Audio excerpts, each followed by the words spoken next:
Novak Djokovic fought through a lot of adversity to be able to achieve his dreams. Even his childhood life wasn't easy. He suffered a lot in his life, but this made him even stronger as he never stopped striving to achieve his dreams. Growing in a war zone in Serbia. Novak Djokovic has talked on several occasions about his difficult upbringing in war-torn Serbia, where he had to stand in line for milk and take bread. Novak Djokovic grew up in Serbia through two wars. When he was a kid, sirens would go off at 2 a.m. and he would have to go to get to a safe spot.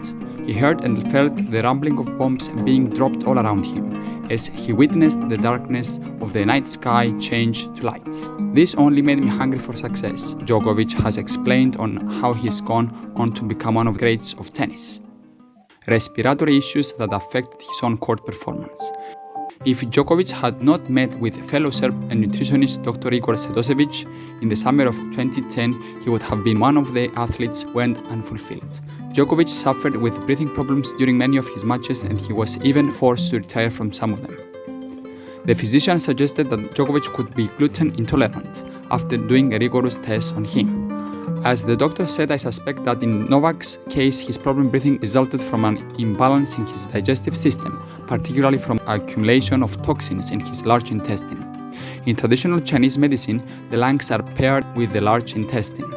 Djokovic adopted a gluten-free and dairy-free diet for 2 weeks after the doctor's assessment was confirmed to be accurate. The Serbian went on to win 10 tournaments and was named the world number 1 within the next 12 months, so the effects were apparent right away. Having to face two of the greatest players of all time. Roger Federer was an established tennis player by the time Novak began playing professionally.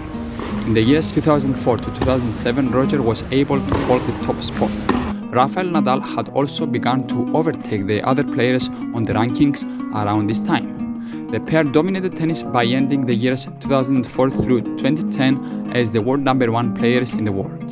The goal of overthrowing the pair and ascending to the top of the standing at the time seemed impossible. Nevertheless, Djokovic swiftly rose to the world number 1 by playing regularly and improving, winning 3 of the 4 majors in 2011. At this point, Nadal stated that he and Federer had reached the end of their domination. The phrase Big Three was then created. Going through injuries. Djokovic's career was damaged by an elbow ailment that plagued him in 2016. He slipped out of the top 20 during the 2017 season. He said that he wasn't really motivated during the season.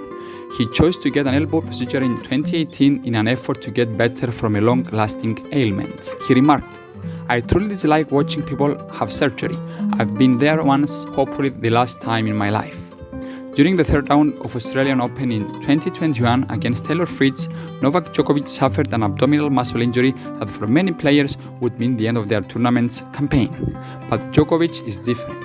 He managed to withstand the physical pain and stress and managed to win the title. In a similar situation recently, in Australian Open 2023, he arrived to the tournament with a hamstring injury, and lots of people wrote him off and even himself questioned his ability to compete. Through lots of treatments and perseverance, Djokovic again managed to emerge victorious, missing many tournaments in 2022 due to his vaccination status.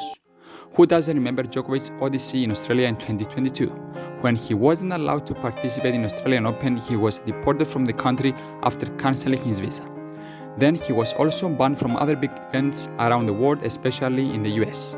Last year was very challenging for Novak, and he had to find the inner power to keep going and keep training, waiting for the right time that will have the chance to play. We leave the last words for Djokovic. Believe is the most common word to me, even more than hope. For one to achieve his dreams, he needs to believe in them truly. Thank you for watching.